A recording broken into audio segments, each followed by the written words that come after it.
live from With The Fest 2023. This is Connect With Her, and now let's connect with her story. Asterika. Hai, Asteriska by the way. Asteriska, aduh boleh ulang nggak? Nama yang susah banget, kenapa ya bapak mak gue ya? Makanya aku manggilnya Kak Icil aja ya. Boleh banget. Kak Icil, terima kasih udah main-main ke Connect hari ini di With The Fest, hari pertama. Dan kebetulan kamu juga lagi manggung nanti ya, jam 9 ya? Betul. Oke, tapi sebelum manggung kita ngobrol-ngobrol dulu.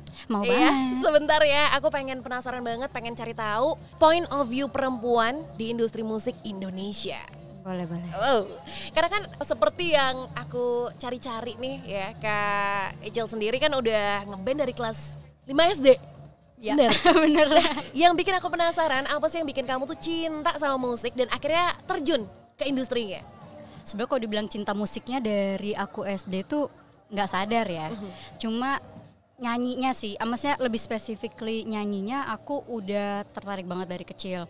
Bukan anaknya kepedean, sukanya manggung gitu, enggak, tapi sama aku seneng kayak berkomunikasi tuh lewat lagu gitu.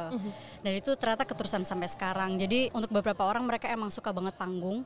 Kalau aku dibilang suka panggung, ya suka-suka enggak, udah pasti suka sih. Cuma maksudnya bukan yang kayak kebutuhan utamaku, tapi nyanyi itu sendiri adalah kebutuhan utamaku untuk salah satu cara berkomunikasi atau mengekspresikan diriku gitu melalui si nyanyi ini gitu. Cuma kan kalau nyanyi emang udah pasti otomatis hubungannya dengan musik ya.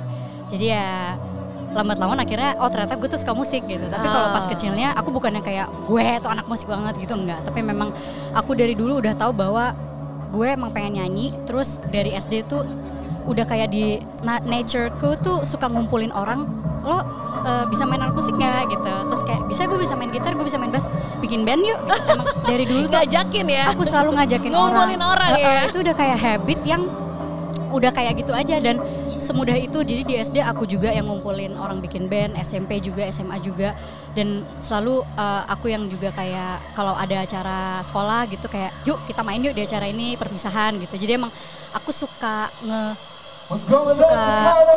mengapa ya, kayak nge-inspire teman-teman buat ayo bikin sesuatu yuk gitu. Do something, create something ya. Nah, apakah ini yang menjadi akhirnya cikal bakal Kak Icil sendiri terjun atau bergabung dalam Bara Suara? Gimana tuh awal mula Kak Icil bisa gabung sama Bara Suara? Kalau gabung di Bara Suara itu sebenarnya kan sebelumnya memang aku udah bermusik ya, kayak kafe-kafe, wedding tuh aku udah nyanyi.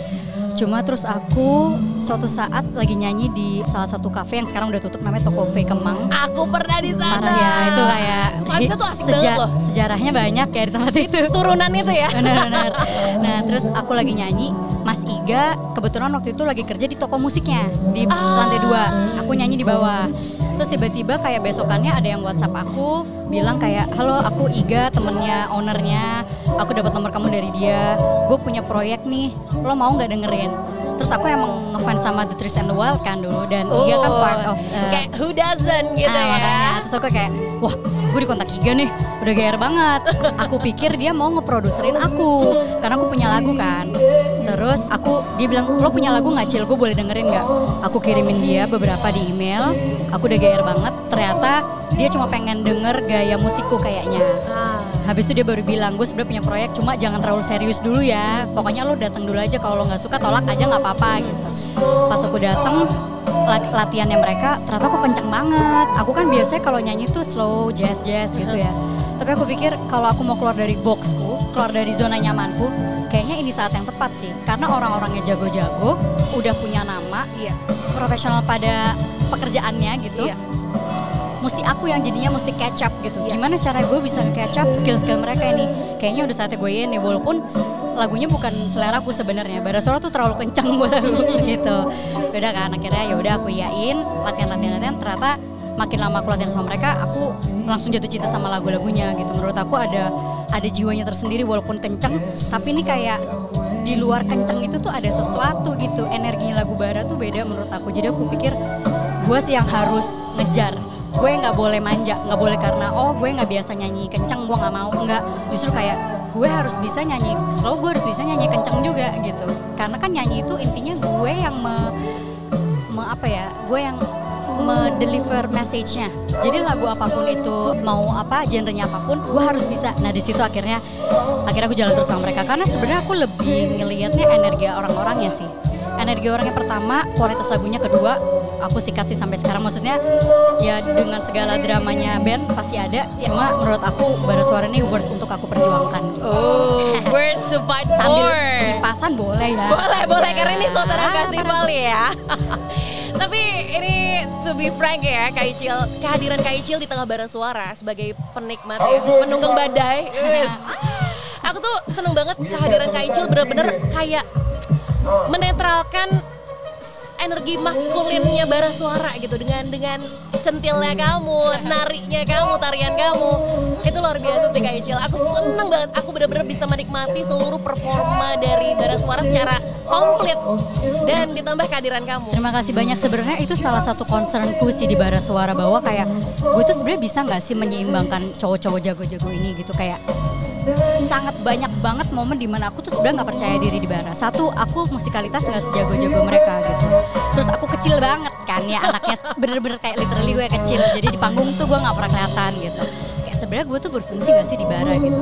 Nah kalau untuk aku sendiri sebagai manusia tuh kayak otomatis ada ketidakpercayaan diri itu gitu. Tapi ternyata melihat respon orang-orang kok setiap kali aku manggung kok sesuka itu. Maksudnya bukan kepedean apa gimana, tapi ternyata kok kehadiran gue tuh nggak useless amat. Banyak respon-respon yang positif justru kan. Jadi di situ aku melihat, oh mungkin gue tuh sebagai bumbu ya gitu.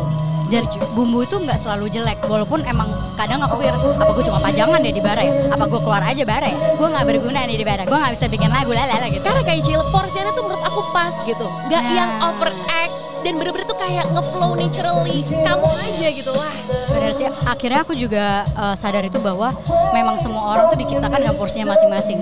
Walaupun aku mungkin secara musikalitas nggak sebagus mereka, tapi ada memang tugasku di situ di Bara tuh untuk ngebumbuin Bara, di mana Bara akhirnya jadi satu kesatuan gitu, nggak super maskulin doang gitu. Karena ternyata maskulin campur feminin itu adalah combo bagus. Wah dinamika yang luar biasa Kak Icil. Dan ini saling membutuhkan ya, maksudnya nggak melulu kayak oh ke cewek tuh gue yang harus gimana, kalau cowok harus gimana. Ketika kita semua di porsi yang sesuai itu bagus, itu masakan tuh enak gitu. Umami.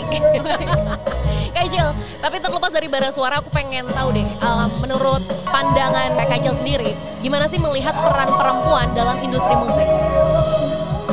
Ini sebenarnya complicated banget untuk dibahas, karena sebagai perempuan tuh akan ada yang bilang kayak enak jadi perempuan, pokoknya yang penting bisa dandan, bisa centil dikit, lo udah sangat menjual musik. Bisa dibilang bener, maksudnya ada benernya gitu. Yang penting kita ada effort mau dandannya, bajunya menarik atau gimana tuh lebih gampang untuk kita masuk gitu. Dibanding mungkin kalau cowok akan dilihat musikalitasnya, gayanya atau apanya gitu. Tapi dibalik itu sebenarnya sangat complicated banget gitu. Karena sesama perempuan juga banyak saling tusuk-tusukan. Jadi sesama perempuan aja nih struggle gitu. Terus untuk memperjuangkan bahwa gue tuh di panggung bukan untuk dipajang doang. Gue juga ada kontribusi. Gue juga ada kualitasnya gitu. Itu yang sangat susah banget untuk kita tunjukin. Karena yang pertama kali dilihat adalah selalu physical, apa yang appearance-nya gitu. Jadi effort cewek untuk di industri musik mau di Indonesia maupun di luar adalah gimana kita nunjukin di balik penampilan kita tuh ada kualitas yang gede banget. Lo nggak tahu perjuangan kita gitu untuk aku bisa sampai di Bara, untuk bisa aku punya album solo juga. Itu juga udah nangis-nangis darah banget gitu. Belasan tahun untuk mencapai. Dan itu rasanya masih PR sampai sekarang ya kan? Oh yes. Bagaimana kita sebagai perempuan, musisi perempuan untuk menunjukkan ini loh kualitas kita di balik cover yang ada gitu. Benar. Dan aku pun sampai sekarang juga masih siapa sih yang nggak suka dipuji untuk dipuji fisikalnya ya. Tapi aku sangat mendambakan untuk dipuji secara musiknya juga gitu. Dan itu sebenarnya kadang aku suka iri dengan melihat cowok-cowok yang kayak masih gak main gitarnya jago banget. Gue tuh pengen kayak Icil nyanyinya bagus banget atau lagunya bagus, kepengen gitu kan. Karena ternyata yang aku lihat lebih banyak kayak Icil lucu banget. Walaupun ya alhamdulillah aku juga suka banget. Siapa yang gak suka dipuji gitu ya. Cuma kepengen juga bahwa aku dilihat secara musiknya gitu sangat pengen. Dan itu yang masih sangat berat banget untuk sampai sekarang. Itu PR yang masih harus dikerjakan bersama ya. Nah secara grup Kak Icil, apalagi kamu juga pernah mengeluarkan album solo ya. Yes. Ada nggak sih diferensiasinya gitu? Apa sih yang membedakan memproduksi musik secara solo dengan band? Pasti ada dong. Nah, ada nggak sih suka dukanya, sulit senangnya, yang mungkin bisa dibagikan? Sebagai anak yang pemalas sih, aku lebih prefer manggung dengan band ya. Karena produksi album dengan band tuh effortnya bareng-bareng kan. jadi nggak capek sendirian. Sedangkan kalau solo tuh aku capek sendirian banget gitu. Jadi ya difference-nya ya sangat berbeda banget sih secara effort, secara apa ya, justru dengan yang warna-warni ini tuh lebih kaya, karena kan kalau solo album udah pasti tuh egoku, keinginanku, musikku, ekspresiku gitu ya. Kalau di album Bara Suara yang ngeband ini kan 6 kepala jadi satu, jadi menurut aku sungguh sangat menarik. Tapi tetap ada menyenangkan masing-masing, tetap ada dukanya juga masing-masing sih. Cuma kalau untuk secara proses aku lebih suka, lebih gampang, bukan lebih suka. Kalau suka aku dua-duanya suka banget karena itu ini album solo tuh adalah aku banget gitu. Tapi kalau secara gampangnya aku lebih suka gampangnya adalah ngeband karena itu capeknya bareng-bareng. Benar, dan udah kayak termanage semuanya ya. Benar. Kerjanya juga bareng-bareng. Benar. Kak Ijil, selain bermusik, kalau boleh ditanya, apa yang paling kamu senang selain bermusik, di luar musik? Sebenarnya aku orang yang hobinya banyak banget, cuma kalau mau cepet sih traveling ya. Itu Traveling, I can see dari postingan Instagramnya ya. Terakhir liburan ke? Kemarin sampai uangnya habis itu aku kemarin 2 bulan di Eropa. Oh, Europe trip. Yeah, sekarang duitnya habis. Oke, sekarang manggung lagi ya? Sebentar lagi ya? Kerja keras lagi. Nah Kak Ijil, menurut Kak Ijil sendiri nih ya, terlepas dari peran sebagai musisi perempuan, apa sih suka dukanya ketika masuk ke industri ini? Gitu? Sebenarnya tadi udah aku singgung sedikit ya, maksudnya lebih yang ke bahwa kalau sukanya karena cewek itu biasanya lebih gampang untuk masuk ke panggung tuh lebih gampang. Selama ada modal atau ada sokongan, dukungan, support dari brand, baju atau apa ya, fashion yang kalau misalkan nggak didukung brand sebenarnya nggak apa-apa, tapi kalau punya keunikan cara pakai baju atau yang menarik gitu, walaupun itu baju-baju murah tuh sangat nggak apa-apa banget gitu, tapi dengan itu aja tuh sebenarnya gampang untuk masuk ke stage, karena itu orang tuh suka pertama kali itu adalah pandangan penampilan, nggak bohong ya. Jadi untuk perempuan itu gampang untuk masuk stage menurut aku dibanding kalau cowok. Tapi balik lagi, di balik itu ternyata habis itu ribetnya juga banyak, karena kita juga suka dibanding-bandingkan secara musikalitas, karena kayak ini temen dekatku sendiri ya yang aku sebenarnya kaget banget. Jadi beberapa tahun lalu aku pernah rekaman, terus kita ngobrol-ngobrol biasa gitu, terus ternyata dia ngomong gini, dia kayaknya lagi lihat sosial media terus gini, aduh cewek tuh gak usah pegang alat musik deh, gak cocok. Terus aku kayak, wow, lo lagi rekaman sama gue loh. Terus aku cuma kayak, oh ya kenapa? Ya enggak sih, ya aneh aja, kan gak semua cewek gak jago alat musik gitu, banyak kok yang jago banget. Iya tapi tetap aja gak cocok, udahlah kasih aja ke cowok. Terus aku cuma diem doang. Kesalahanku adalah kenapa gue waktu itu diem doang gitu. Cewek itu kalau udah digituin lebih seringnya diem, mendem, dipikirin dulu, baru habis itu kesel. Tapi udah telat gitu, kayak coba tadi gue langsung kayak sikat, gue jelasin nih. Enggak, lo duduk, gue jelasin lo gitu sampai lo ngerti gitu. Hey, perempuan tuh bisa melakukan banyak hal. hal. Tapi kesalahan perempuan dan ini habit kita banget adalah kita selalu diem dulu. Mungkin kita nggak mau gegabah, tapi habis itu kita nyesel karena kayak kita nggak bisa ngutarin bahwa gue nggak setuju gitu. Karena banyak banget sebenarnya cewek-cewek jago banget main musik. Kalau lo bandingin sama gue, bukan secara gendernya, tapi memang gue nggak jago musik. Tapi bukan karena gue perempuan, emang gue sebagai manusia gue nggak jago musik. Makanya gue nggak main gitar kayak Wasiga gitu. Tapi bukan karena gue perempuan. Cuma kalau lo udah bawa perempuan gak usah bawalah, itu sebenarnya sangat menyakitkan hati banget, dan itu keluar dari mulut teman terdekat gitu. Teman terdekat yang kerja musik bareng-bareng. Jadi kan agak shock ya, kayak oh ternyata tuh bahkan teman-teman dekat aja ngeliatnya kayak begini gitu. Jadi emang sebagai perempuan tuh sangat susah banget sih untuk kita menyetarakan kualitas gitu. Itulah dukanya. Itu dukanya sih. Jadi musisi perempuan susah ya. banget untuk kita, gue mau di panggung terkenal dengan kualitas gue, bukan karena gue lucu atau baju gue bagus atau apa gitu. Apalagi berbicara tentang musisi perempuan tidak hanya soal vokal, tapi juga memainkan alat musik. Seperti tadi aku juga ngobrol sama Kak Putih. Balik lagi ke Bara Suara, Kak Ijil. Apa sih arti Bara Suara buat Kak Ijil? Arti Bara Suara, wow. Sebenarnya sih kalau mau simple banget dan ceteknya, Bara Suara adalah pekerjaan. Dimana pekerjaan itu adalah tanggung jawabnya sangat besar banget gitu ya. Aku pouring komitmen segede-gede itu sih untuk Bara Suara. Karena kalau aku nggak sesuka itu sama Bara Suara, mungkin udah aku tinggal untuk ngerjain proyek yang lain gitu, yang secara ego mungkin aku lebih dapat makanan gitu. Tapi ternyata di Bara itu aku belajar banyak, belajar kerja sama orang, belajar nurunin ego, belajar kerjasama dengan 5 kepala lainnya yang sama-sama semuanya nih sifatnya ketua, maksudnya leader. Alpha ya. Alpha ya, gitu. Jadi aku belajar banyak banget dari mereka. Jadi dengan aku justru banyak sakit hati di Bara, tapi aku justru jadi semakin dewasa di Bara. Jadi sakit hatiku tuh sakit hati yang semua orang aku rasa akan dapetin di kantor, kalian akan dapet di pertemanan, kalian akan dapat sakit hati itu. Jadi sakit hati yang aku dapat sama Bara tuh sakit hati yang kayak semua orang akan dapat di sosial, di kehidupan sosial dan pekerjaan mereka. Tapi Bara Suara berhasil ngebangun aku lebih lebih bisa membuka diri, lebih bisa banyak hal sih. Pokoknya aku merasa sangat positif banget di Bara Suara ini. Bukan karena Bara Suara orang yang positif, tapi semua Bara Suara ini orang normal ya. Tapi semuanya sangat profesional dalam pekerjaannya. Di situ yang membuat aku kayak mereka profesional, aku juga harus bisa gitu. Mereka semua nggak ada egonya. Mereka semua ada ego tapi bisa mengenyampingkan, gue juga harus bisa gitu. Jadi kalau ditanya Bara Suara sepenting apa, mereka sangat penting banget buat hidupku karena mereka yang mendewasakan aku gitu. Dan tapi ini juga sebuah pekerjaan. Bukan hanya menafkahi secara lahir tapi juga batin ya. Bener. Mengajarkan kita untuk bagaimana berkompromi, satu suara, satu kepala. Wow, luar biasa. Jadi penting banget sih ya, sama-sama berjuang terus. Kalau mereka berjuang terus, kenapa aku enggak gitu. Kalau bisa dideskripsikan, ini mungkin pertanyaan menuju pertanyaan terakhir. Siapa sih Icil di luar musik? Siapa sih aku di luar musik? Siapakah Icil kalau tidak bermusik? Kalau nggak bermusik, kayaknya aku mau jadi pemain sirkus sih. Aku mau jadi pemain sirkus yang profesional sih. Kenapa tuh? Karena memang dari dulu aku sebenarnya tertarik banget dengan hula hoop, poi ball, semua flow arts aku suka banget. Cuma di Indonesia ini kan belum ada sekolahnya ya.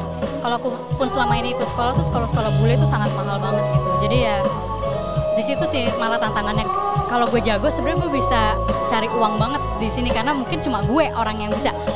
Tapi ternyata dengan aku otaknya kebelah di musik, emang aku akhirnya decide kayaknya gue nggak bisa sih terlalu bercabang. Akhirnya si flow arts ini aku jadikan hobi aja.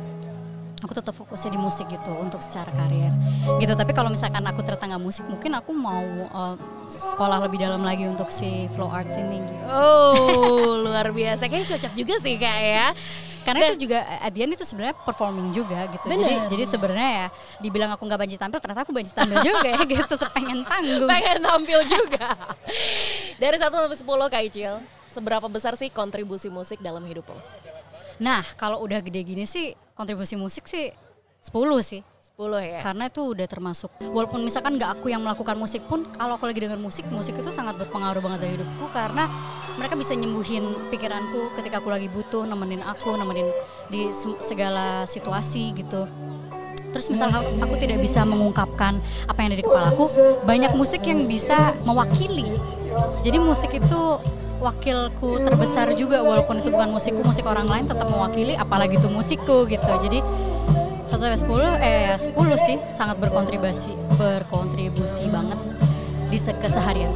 Dan apa nih kontribusi yang pengen banget atau mungkin belum atau mungkin akan Kak Icil lakukan untuk dunia musik, industri musik? Wah, banyak banget sih ya. Kayak bahkan kalau nggak ngomongin untuk dunia pun, untuk diriku sendiri aja itu belum 100% bisa mengekspresikan diriku gitu. Berarti kan kontribusi ke diri sendiri aja ini belum selesai. Banyak proyek yang harus aku selesaikan, apalagi ke dunia. Kalau ke dunia sebenarnya aku lebih bisa, karena aku sangat concern banget dengan alam. Makanya aku kemarin punya album yang emang aku dedikasikan ke alam ya. Itu sebenarnya salah satu, aku memang manusia kecil ya dibanding kayak bumi, universe ini gede banget. Cuma kalau memang secara musik aku bisa sedikit-dikit ikut mengutarakan apa yang di kepalaku, ikut mengajak teman-teman buat ngerti apa sih sebenarnya concernku, kenapa nggak itu aku lakukan terus-terusan gitu. Jadi kalau ditanya kontribusinya ke dunia, aku kepengen bisa tetap konsisten di situ sih. Mungkin bisa bersuara untuk alam juga, apalagi ya sama kedamaian sih. Karena aku anaknya lumayan spiritual. Kedamaian tuh nggak selalu tentang kayak zen gitu, tapi lo kenal diri lo sendiri itu udah sangat damai banget, dan itu sangat susah, nggak semua orang bisa. Bahkan untuk orang yang udah kerjaannya di dunia spiritual berpuluh-puluh tahun, itu journey yang panjang banget untuk bisa mengenal diri sendiri. Dan itu kayaknya sangat gampang banget untuk kita masukin ke musik, karena kayak Kunto Aji, semua musisi rata-rata masukin itu ke dalam musik. Jadi, itu yang sangat paling gampang banget untuk dikontribusikan musisi mengenai kehidupan gitu. Yang paling deket dulu lah diri sendiri, nggak usah jauh-jauh. Tapi kalau kita bisa concern sama diri sendiri, kita bisa kenal diri sendiri, sebenarnya kita tuh udah mengobati dunia. Karena pertama-tama tuh dari kita dulu gitu. Kita tuh responnya ke orang lain mau kayak gimana sih. Kalau kita nggak mau dijahatin orang, ya kita jangan jahatin orang.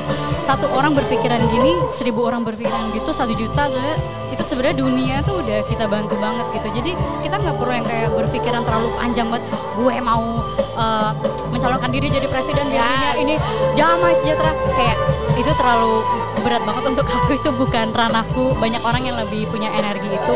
Cuma kalau dari aku bisa ngajak orang di sekitarku untuk dengerin musik, lebih kenal diri sendiri, kita memperbaiki diri sendiri, itu sama dengan kita udah memperbaiki dunia pelan-pelan. Jadi mari kita perbaiki diri sendiri dan alam secara bersama-sama, karena itu nggak mungkin sendirian. Luar biasa Kak Icil. Satu terakhir deh Kak Icil ya, lagu bara suara yang paling dalam artinya bagi dirimu pribadi. Susah juga ya, udah nyanyiin belasan puluhan lagunya 10 tahun 11 tahun, nggak bisa milih sebenarnya aku. Cuma kalau secara nada aku yang dulu suka Pancarona, tapi yang lagu-lagu barunya menurut aku deep semua sih. Merayakan Fana, Fatalis ini secara energi deep semua. Konser terdekat nih kalau Konex People pengen menyaksikan bara suara selain di WTF, karena ini kan tayangnya setelah WTF selesai ya. Di mana Kak? Sebenarnya sih aku nggak tahu nih, udah pada deal semua, udah pada bayar belum ke manajerku ya.